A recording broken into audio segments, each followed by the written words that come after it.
Bom dia, alunos e alunas. Esta é a nossa aula de revisão para a A5 e vocês já estão reconhecendo que é a mesma matéria que caiu na A4. Então, vocês vão fazer questões de um conteúdo que vocês já foram testados. Então, é um reforço. Se vocês, por exemplo, estiverem seguros, vocês podem voltar lá, pegar a revisão da BNCC, pegar a própria A4, que isso também serve, né, de material para que vocês possam se preparar para a próxima prova. Então vamos lá. Estados Unidos e América Latina no século XIX, a gente só vai reforçar alguns pontos. Inclusive, o conjunto de slides, o que eu fiz foi acrescentar a parte de Estados Unidos, porque no caso da BNCC, a revisão dos Estados Unidos foi dada pelo Coronel dos Anjos. Então vamos lembrar do seguinte: os Estados Unidos da América entrou em processo de independência em 1876, conseguiu sua independência numa guerra com a Inglaterra, com apoio de outros países, principalmente a França. Logo, no finalzinho do século XVIII, começa o processo de expansão territorial. Então, já em 1787, nós temos uma área que vai ser incorporada ao território dos Estados Unidos, e aí nós temos o chamado Estatuto do Noroeste. Então, o que fica estabelecido, que é o detalhe mais importante aí, que todas as novas áreas, né, que fossem incorporadas, após um período de transição, que elas poderiam ser territórios, elas teriam os mesmos direitos dos estados originais dos Estados Unidos da América. Então, das 13 colônias originais. Então, cada novo estado, a partir do momento que era reconhecido, ele iria integrar aí a União com os mesmos direitos, com o mesmo peso, aí é depender do cálculo populacional para questões relativas a voto, tá? Que não vão estar na nossa prova, enfim. Então, estatutos do Noroeste já reconhecem e estabelecem as bases da expansão. A primeira expansão territorial para o oeste acontece com a compra da Louisiana, em 1803. Então, fazendo a ponte com o nosso conteúdo do primeiro trimestre, Napoleão estava em guerra na Europa, em 1803. Esta guerra era uma guerra que consumia muito a França e que deixava, de uma certa maneira, vulneráveis as colônias francesas no que hoje são os Estados Unidos. Então, o governo norte-americano negocia com Napoleão Bonaparte a compra da Louisiana, que era um território riquíssimo, onde você tem um dos maiores rios navegáveis, bacia, inclusive, navegável do mundo, né, do Mississippi, Missouri, e os norte-americanos conseguem a Louisiana. Ora, a maioria da população da Louisiana, ela é uma população indígena, a partir daí já começa a se estabelecer que os nativos eles não seriam vistos como indivíduos com direitos, né? Inclusive, você vai começar daqui a pouquinho o processo de remoção dessa população indígena para o oeste. Então, você vai criar reservas e vai começar a pressionar os nativos para que eles se mudem para o oeste. E aqueles que se recusam a se mudar, normalmente ou acabam sendo exterminados ou vão ter as suas condições de vida tornadas extremamente precárias, de maneira que eles acabem desistindo de permanecer em terras que lhes são ancestrais. Mais tarde, os norte-americanos eles vão anexar a Flórida. Então, nós estamos aí nesse primeiro impulso. A anexação da Flórida, que pertencia à Espanha, ela vai se pautar em uma série de argumentos de que os espanhóis tinham dívidas com cidadãos americanos, que os espanhóis estavam ajudando no contrabando de escravizados para os Estados Unidos, porque já que a Flórida não era território americano, os barcos negreiros iam para a Flórida e aí você atravessava as pessoas pela fronteira, né, para que fossem escravizados nos Estados do Sul. Ah, então já estou falando de escravidão? Estou. Porque em 1808 foi proibido o tráfico negreiro de fora para dentro dos Estados Unidos da América. Então, 1808 e entrou em vigor no início de 1809. Nós vamos ter também de importante aí a Guerra Anglo-Americana, 1812 1815. Então, a Inglaterra está em guerra com Napoleão, Napoleão baixou o bloqueio continental e os ingleses vão apreender navios americanos, porque os americanos eram neutros nesta guerra e continuavam comerciando com os ingleses. E pelas decisões da Inglaterra, qualquer navio que comerciasse com a França, que fosse para a França, era considerado navio inimigo. Então, eles vão capturar navios americanos, vão obrigar os marinheiros norte-americanos a trabalharem, né, em navios ingleses. Isso vai gerar um grande problema e essa guerra anglo-americana ela vai decidir algumas coisas, que a Inglaterra não tentaria mais, não sonharia mais em recolonizar os Estados Unidos. Eles, inclusive, os ingleses invadiram Washington, atearam fogo ao Capitólio, à Casa Branca, porque tinha acontecido isso no Canadá, em território britânico, os americanos fizeram o mesmo, e ficou decidido como seria feita a navegação nos Grandes Lagos, tá? Para os norte-americanos, então agora estava aberto o caminho para que eles pudessem fazer a marcha para o oeste, sabendo que os ingleses não iriam mais interferir. Então se estabeleceu ali o que seria a fronteira entre Estados Unidos e Canadá e os direitos de navegação nos Grandes Lagos. 1823, Doutrina Monroe, a América para os americanos. Em 1823, nós estamos naquele momento da primeira onda revolucionária, lembra? A gente estava falando sobre isso na Europa, e essa primeira onda revolucionária ela foi marcada pelo quê? Pela forte repressão aos movimentos liberais. Estava funcionando a Santa Aliança, nós estávamos no contexto pós-Congresso de Viena, e a Santa Aliança ela tem intenção, inclusive, de apoiar ações recolonizadoras na América. Então, a doutrina Monroe ela tem funções defensivas no início. Olha só, a América não vai ser recolonizada. Quem tem colônia, os americanos não iam mexer com isso, mas nada de você, por exemplo, tentar reocupar territórios, especialmente ali na América Central, ou no oeste, no que vai vir a ser o oeste dos Estados Unidos, que nesta época era colônia espanhola, mexicana, mas que os russos faziam incursões ali e tinham entrepostos comerciais na Califórnia, por exemplo. Depois, isso se desdobra, claro, para uma intervenção dos Estados Unidos nos assuntos de outras nações, primeiro na América Central, depois na América do Sul, ok? Bem, e aí nós começamos, né, efetivamente, a marcha para o oeste. Caso do Texas. Então, o México se torna independente em 1822, mesmo ano do Brasil. Em 1823, há uma negociação para que colonos norte-americanos possam ir para a região do que hoje é o Texas. Esses colonos havia uma série de exigências, eles deveriam ser católicos, porque a religião oficial do México era o catolicismo. Eles deveriam respeitar as leis mexicanas, mas quando vem o fim da escravidão no México, em 1829, se agravam os conflitos com os colonos que não querem abrir mão da escravidão.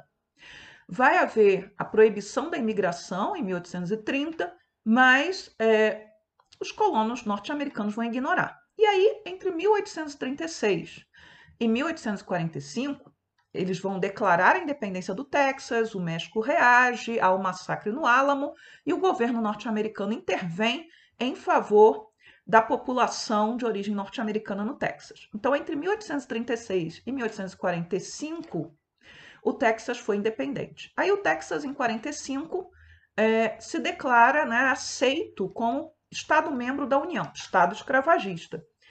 E o México se prepara para a guerra, né? Se declara estado de guerra defensiva. Nós temos guerra entre os Estados Unidos entre 1846 e 1848. Os Estados Unidos vencem a guerra e vão se pautar, né, até para interferir na questão do Texas, já que o Texas foi incorporado em 45, naquilo que é chamado de Corolário Polk, que é uma espécie de acréscimo à doutrina Monroe. O Polk era o presidente da época. Caso o antigo território colonial quisesse juntar aos Estados Unidos da América, essa questão deveria ser decidida apenas pelos habitantes do território e pelo governo norte-americano, ignorando, por exemplo, o país de origem ou se fosse uma colônia, né, a metrópole dessa colônia. Com essa ação, os Estados Unidos incorporam uma série de territórios mexicanos em 2 fases. Nós vamos juntar tudo aí: Califórnia, Novo México, Arizona, Nevada, Colorado, Utah, Wyoming e o restante do Oklahoma, que já estava sendo utilizado, parte dele, como reserva indígena. Professora, eu preciso decorar isso aí tudo? Não! Mas você precisa entender esse processo de expansão e como o México acaba sendo alvo da expansão norte-americana e perdendo boa parte do seu território, ok? A questão vai lhe oferecer os dados, os nomes dos estados, se for o caso, tá bom? Aí nós temos aquele quadro. Este quadro estava na A4, é possível que ele apareça na A5, ele apareceu nas nossas aulas. Ele é uma alegoria daquilo que a gente chama de marcha para o oeste e do destino manifesto, que é a ideia de que os Estados Unidos teriam o direito, na verdade, o dever, a missão, é uma missão dada por Deus, de ocupar todo o território que iria do Oceano Atlântico até o Oceano Pacífico. E esta ocupação seria, claro, para o bem daqueles territórios, porque eles levariam o progresso. E aí veja, ferrovia, veja, né, os fios do telégrafo na mão da Colômbia, que é essa imagem, essa mulher alada, a lei, a Constituição está ali sendo carregada por ela, então eles levariam o progresso, a civilização e também, né, a palavra de Deus, no final das contas, porque tudo isso estava sendo estimulado por uma ideia que era uma ideia puritana, a ideia de predestinação, de que o povo norte-americano, todo mundo não, aqueles que eram brancos, anglo-saxões e protestantes. Há pouco espaço para admitir norte-americanos que não caiam nessas três categorias aí, tá? Você é até tolerante com protestantes de vários matizes, mas você é muito pouco tolerante nesse momento nos Estados Unidos com os católicos, embora, isso é importante, por conta do Homestead Act e dos problemas que nós temos lá na Europa, você vai ter um grande impulso à imigração para os Estados Unidos e muitos desses imigrantes são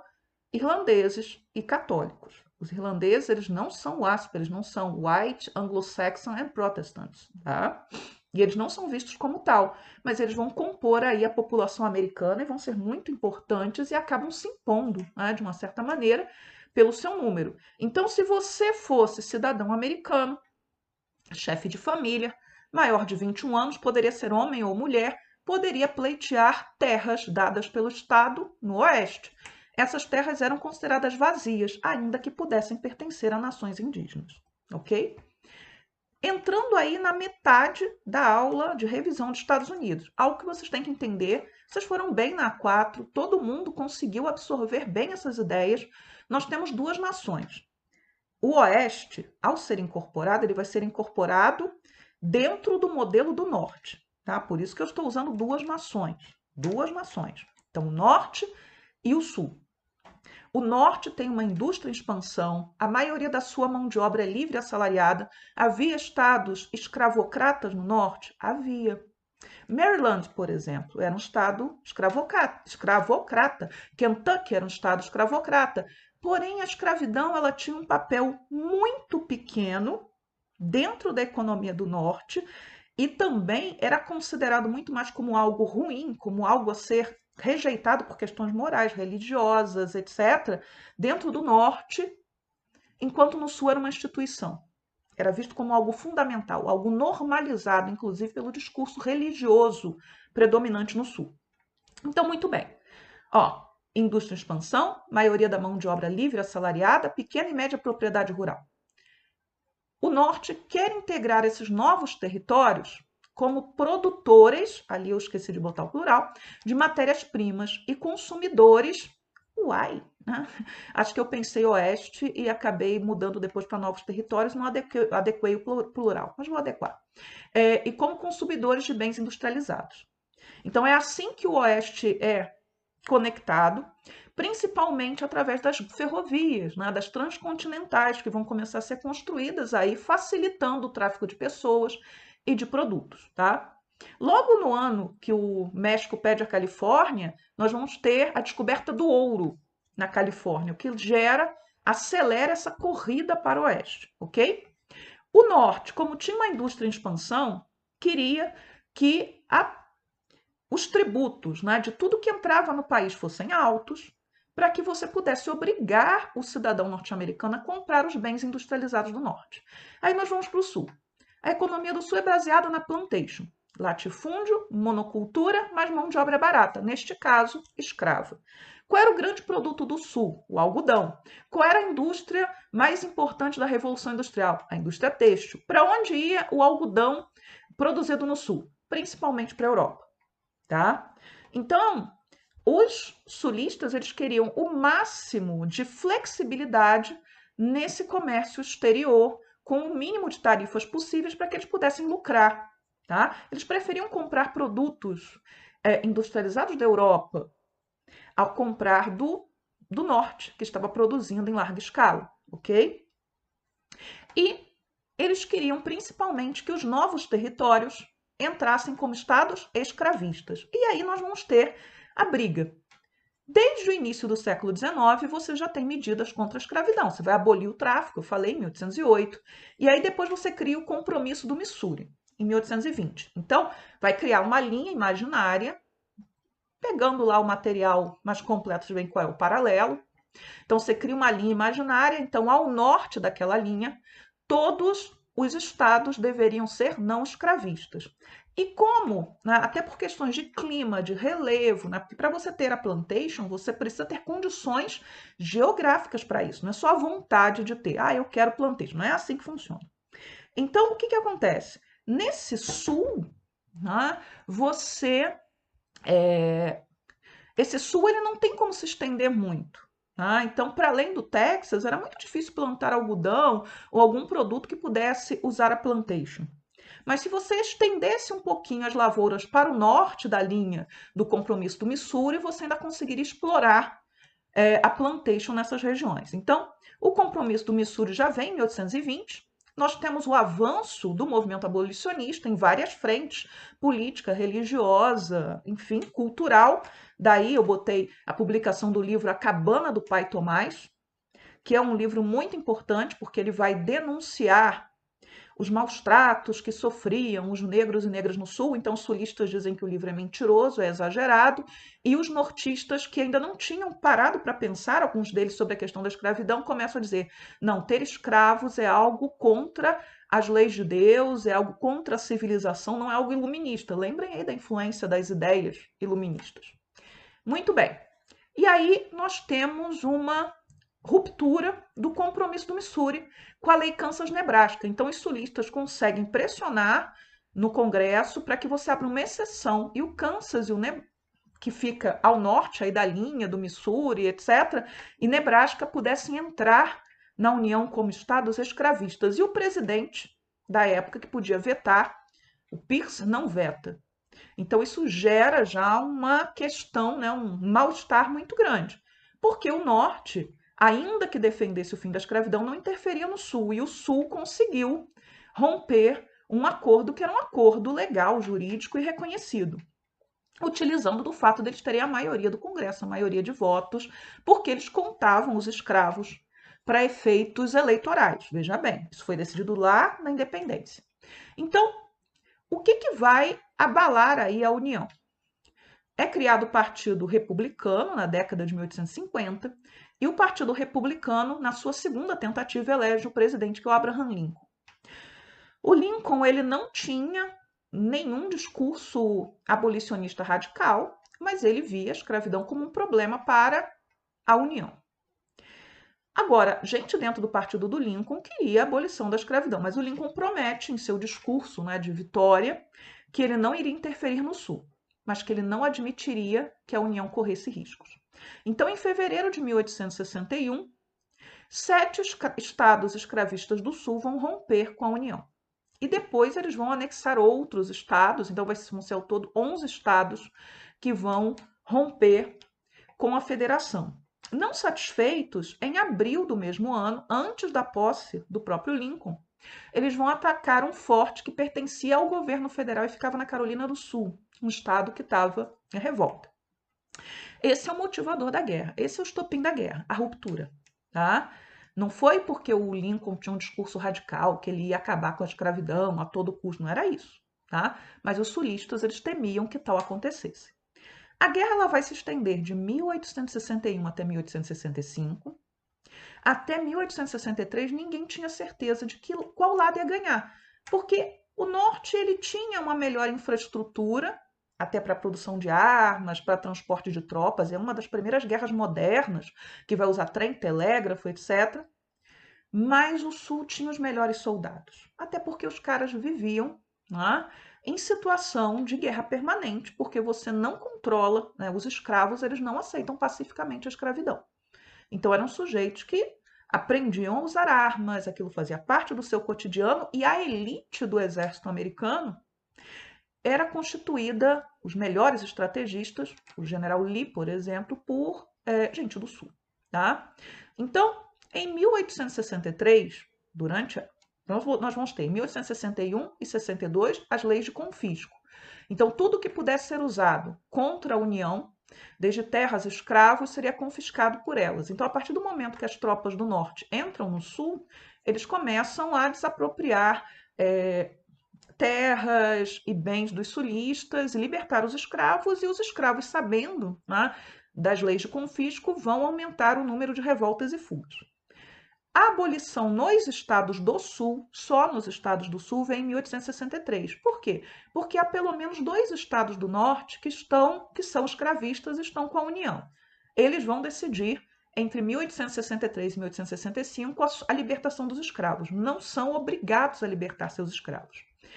Agora, em janeiro de 1865, 13ª emenda da Constituição Americana, abolição da escravidão. A guerra termina somente em abril. O Sul se rende e vai ser ocupado militarmente por alguns meses. E o Lincoln é assassinado, o que gera um grande trauma e possibilita aquilo que a gente chama de reconstrução radical, tá? Que é a tentativa de integrar negros e negras à sociedade norte-americana, principalmente no Sul, com plenos direitos à cidadania. Né? Você não manda só soldados, você manda professores, você manda missionários para que eles possam trabalhar com essa população local. E nós temos as emendas da reconstrução, a 13ª, a 14ª, que garante cidadania para todos os norte-americanos, independentemente da sua origem, se eles foram escravos ou não, da sua cor de pele, da sua opção religiosa. E a 15ª emenda, que dá direito de voto aos negros no Sul. Isso vai ser um problema para os nortistas porque havia mais negros no Sul do que brancos, tá? Então, ao longo do processo de reconstrução, você vai criar uma série de organizações secretas, a mais importante delas é a Ku Klux Klan, que vão ameaçar os negros, intimidar, matar e aí, claro, né, obstruir a integração. Com o passar do tempo, nós vamos ter outros problemas, crise econômica, que é a crise, né, da segunda revolução industrial, ocupando a mente, né, dos políticos do norte, coisa e tal. Com o tempo você perde o interesse nessa intervenção no Sul e, inclusive, na causa dos negros. E aí isso abre caminho para as chamadas Jim Crow Laws, né, que vão estabelecer o quê?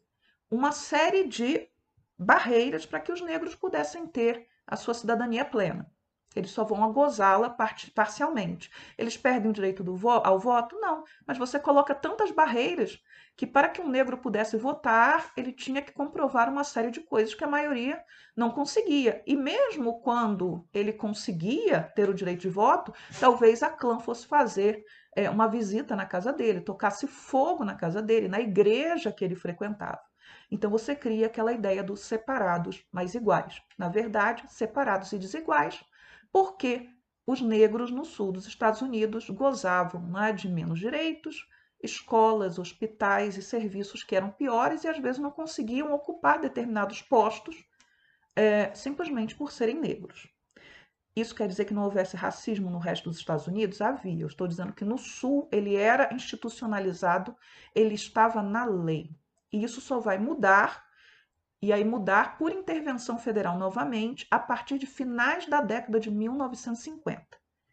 Então você tem um movimento civil e vai ter intervenção do governo federal para fazer com que a lei federal fosse cumprida, ok? Então vamos passar agora para a América Latina.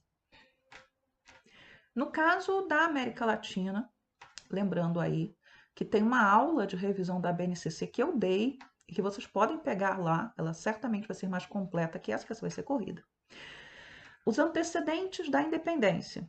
As reformas borbônicas, então feitas pelos reis da Espanha, que vão prejudicar principalmente os criolhos. Quem são os criolhos? Não é? Aqueles que são os filhos de espanhóis nascidos na América, e muitos deles eram ricos, mas não podiam ter acesso aos postos mais importantes porque havia uma sociedade de castas vigorando dentro da América Espanhola.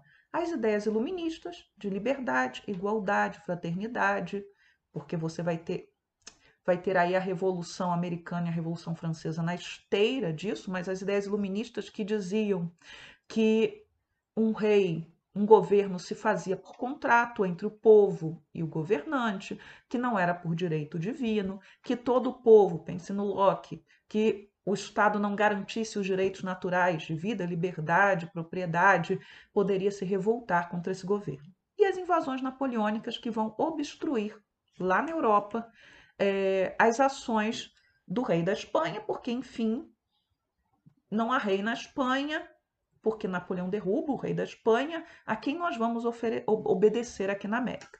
Então, nós temos aí duas fases, né, desse movimento de independência. A primeira fase vai de 1810 a 1815, é o período em que Napoleão está ocupando a Espanha, né? A Espanha é libertada de Napoleão em 1814, o rei volta, mas a gente estende até aí. Então, nós temos o quê?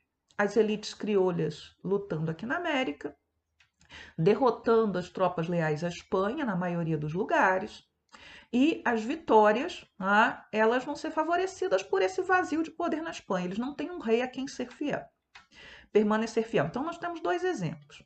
Na Argentina, em que acontece desse jeitinho normal para os processos de independência. A elite criolha se revolta a partir do Cabildo, que era uma organização em nível municipal, que eram cargos ocupados por eles, então eles votam a independência. Nós temos uma guerra de independência que vai se estender aí por vários anos. Mas quem lidera? São esses filhos de espanhóis nascidos na América. A exceção, o México. No caso do México, o que, que nós temos? Nós temos dois padres mestiços, então no topo estavam os chapetones, os espanhóis que vinham, né, quem vinham lá do reino, os peninsulares, vinham da Espanha para a América, abaixo os criolhos, nascidos aqui, considerados brancos, filhos de espanhóis, netos de espanhóis, e abaixo os mestiços. Então você vai ter dois padres mestiços que vão liderar a revolta, que é principalmente da massa camponesa, que vai lutar seguindo o estandarte da Virgem Maria. O México é uma exceção, porque a independência do México, a primeira fase, ela é de uma revolta popular, uma revolta camponesa, tá? Uma revolta contra essas diferenças, mas que, na verdade, não está questionando somente o governo espanhol, está questionando também a ordem local, os crioulos. E aí, claro, esses crioulos eles vão se juntar aos espanhóis contra essa massa popular, porque eles têm medo de perder suas terras, seus privilégios, etc. Sempre que você falar em revolta camponesa, o camponês se revolta principalmente por um motivo: terra, acesso à terra. A maioria desses camponeses mexicanos eram indígenas, ok? A segunda fase da independência ela se estende de 1815 até 1824, porque as últimas independências vão vir em 1825. Então, nós temos derrota de Napoleão, restauração monárquica, a suspensão da Constituição de Cádiz, que a gente já falou dela, inclusive, falando das revoluções, 1820, 1830. A Espanha agora pode mandar tropas para intervir. Nós temos a tentativa da Espanha de retomar os territórios, nós temos o apoio da Inglaterra, que nem sempre é direto, a esses crioulos que querem independência, porque a Inglaterra quer esses mercados para si, sem os entraves do mercantilismo, sem os entraves da velha ordem, do antigo regime. Então, nós vamos ter aí grupos que permanecem fiéis à Espanha e grupos que vão se revoltar. A liderança que se projeta no caso da independência da América, na América do Sul, é o Simão Bolívar, Porque ele participa do processo de independência de vários países, tá? Porque ele vai trabalhar exatamente na Capitania Geral da Venezuela e no Vice-Reino de Nova Granada, que vão reunir territórios como Colômbia, Venezuela, o Panamá, o Equador, parte da Bolívia e parte do Brasil. Qual é o sonho do Bolívar? É conseguir estabelecer uma confederação com vários estados. Há um texto na A4 de vocês do Bolívar lamentando que seria impossível, né? Isso ele já no fim da vida, em 1830, lamentando que seria impossível unir todo o território, nem que fosse o território dessas duas, da Capitania Geral e do Vice-Reino de Nova Granada, em um estado unificado, porque os interesses locais não permitiam. Então lembrem disso. Os interesses das elites crioulas locais, eles têm um efeito muito grande, um peso muito grande, quando se trata dessa independência e da manutenção de grandes territórios unidos, como eram as capitanias gerais e os vice-reinos, tá? Ah, eu não botei mapa na revisão, mas na aula normal que vocês têm, os slides, tem mapa. Então vocês podem ir ali olhar o mapa. No livro de vocês tem mapa também. Então olhem lá o mapa, tá? Para que vocês possam visualizar o que eu estou falando. Então, esse sonho do Bolívar, ele vai ser abortado. E o outro sonho do Bolívar era o fim da escravidão. Então, ele era um defensor do fim da escravidão, ele era um seguidor de Rousseau, mas para os grupos locais, a escravidão ainda era considerada uma atividade muito importante, uma instituição muito importante para os seus interesses econômicos, tá? E, claro, alguns criam que era algo natural, ter escravos é algo natural, tá? Não era nem a questão pragmática, era muito mais a crença mesmo. O San Martín, que a gente não falou, é outro dos grandes libertadores da América, mas ele age na independência da Argentina, do Chile e do Peru. Mas ele não tem nenhum sonho de fazer um território gigantesco unido ou de comandar esse novo território. Ele se recusa a assumir posições de Estado. O Bolívar não, o Bolívar vai governar, ele vai governar a Gran Colômbia, ele vai ser presidente desse território, vai encontrar com San Martín para tentar traçar aí um plano conjunto, né, que pudesse tornar realidade essa América do Sul de origem espanhola como um Estado unido, com um governo central e governos locais que estariam, né, atrelados a esse governo central, mas o San Martín recusa, tá? E o primeiro congresso, né, que vai acontecer, né, nesse sentido do pan-americanismo é o Congresso do Panamá, em 1826. O Brasil vai ser convidado, não vai. Os Estados Unidos vai ser convidado, chega atrasado. E alguns países não serão convidados, como o Haiti, que falaremos daqui a pouquinho, ou o Paraguai, que tem a sua independência, mas fica isolado do restante da América por um bom tempo, da América do Sul, porque uma das discussões lá era a escravidão e ninguém estava muito interessado em falar de fim da escravidão. Quando vem a independência, em 1825, surgem as discussões que são básicas. Vai ser república ou vai ser monarquia? A maioria vai seguir o caminho da república. Exceções. Aí a gente pode falar do Brasil, embora o Brasil não é colônia espanhola. O México vai ter duas experiências monárquicas e o Haiti também. Mas, via de regra, o sistema, o regime predominante nessa América independente, começando dos Estados Unidos da América para o Sul, é a república. A outra discussão, centralizada ou descentralizada. Então, vai ter um governo central forte ou não?